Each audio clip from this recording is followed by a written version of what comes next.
la dernière minute de ce quatrième quart-temps de ce match 7 du premier tour des playoffs de la conférence Ouest. Les Lakers devant. On s'appuie avec Kobe Bryant. Kobe à 3 points. Oh, il le met! Ah, c'est dans ces cas-là qu'on voit les grands joueurs. La petite tape avec Justin Timberlake. Et le 3 points qui fait du bien pour les Lakers. 92-84, la réponse d'Harrington. Oui, le lay-up. 35 secondes maintenant. Il faut faire la faute là. Voilà. Faute de Harrington sur Gasol. Ah, il a été tellement patient, Kobe Bryant. Et au meilleur moment, là où son équipe en a besoin, il a Arron Afflalo sur le dos. Et le 3 points qui fait beaucoup de bien aux Lakers. Son 17e point pour Kobe Bryant. 17 points, 8 passes décisives pour lui. Lancer franc important tout de même pour Gasol. Un Gasol qui aura été à la hauteur à l'occasion de ce match 7. Gasol, 22 points, 17 rebonds, 6 passes décisives. Et il est à 4 sur 4 sur la ligne. Je regardais les stats de Bryant. Il a 7 sur 16 au shoot. Et là, il y a un temps mort, évidemment, demandé par George Karl. 31 secondes, 3 dixièmes à jouer dans ce quatrième quart-temps. Et 8 points d'avance pour les Lakers.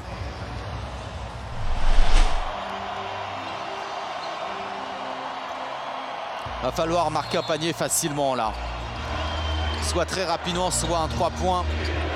Avec Al Harrington, avec Ty Lawson, ça passe pas, récupéré par André Miller. Avec Al Harrington à 3 points, c'est court une nouvelle fois. Ballon récupéré par Afflalo, mais les minutes s'égrènent. On n'arrive pas à inscrire un panier et Bynum qui est là, avec la faute bien évidemment. Mais avec 12 secondes, 3 dixièmes à jouer, ça risque d'être terminé pour les Denver Nuggets. Résultat, on a ressorti le petit panneau là. Saison 6e de la conférence Ouest avec 38 victoires, 28 défaites. 9e présence consécutive en play-off. C'est la 3e plus longue série de la ligue. Et ils perdent au premier tour pour la 8e fois depuis 9 ans. Et évidemment, on se projette déjà à l'avenir avec des joueurs free agents, notamment André Miller, JaVale McGee et Rudy Fernandez. Et là, c'est Andrew Bynum sur la ligne.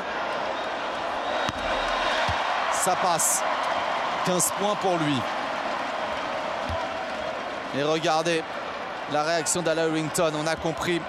Ce sont les vacances qui se profilent là pour les joueurs des Nuggets. Il faudra faire face à cette déception.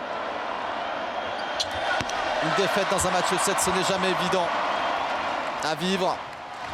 Et Ty Lawson de l'autre côté, Arron Afflalo, ça passe toujours pas. Récupéré par McGee, une grosse faute de Bynum. On fait durer le plaisir. Alors qu'on aperçoit Kobe Bryant en pleine discussion là, avec des petits points d'humour à mon avis avec Steve Kerr, commentateur pour la télé américaine.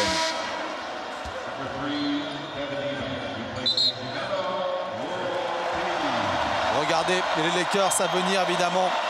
Ils sont à une victoire, 2 défaites cette saison face à OKC. Kobe Bryant tourne à 24 points mais à seulement 31%. Et du côté de Durant, 29,7 points, 7,7 rebonds face aux Lakers cette saison. Sachez que les Lakers avaient battu le Thunder au premier tour des playoffs en 2010. Vous voyez, sur un score de 4 victoires contre 2 victoires pour OKC. Il y aura de la revanche dans l'air et on va laisser s'égrener les secondes. Et le Staples Center qui apprécie avec cette victoire des Lakers à l'occasion de ce match 7. Une victoire donc finale 96-87. Les Denver Nuggets et George Karl voient leur saison se terminer. Pour les Lakers, c'est la 11e victoire de suite à domicile à l'occasion de match 7. Et ils ont eu du mal tout de même. Ils ont mené de 16 points. Ils ont fini par s'imposer malgré un gros retour de Denver. Denver tête basse qui rejoint les vestiaires et les Lakers qui s'imposent donc à l'occasion de ce match 7. Voilà, fin de cette retransmission. Les Lakers qualifiés qui vont rencontrer OKC au prochain tour. Merci à tous de nous avoir suivis sur Orange Sport. Merci à toutes les équipes techniques pour ce direct. Et on se retrouve très vite pour de la NBA. Salut à tous.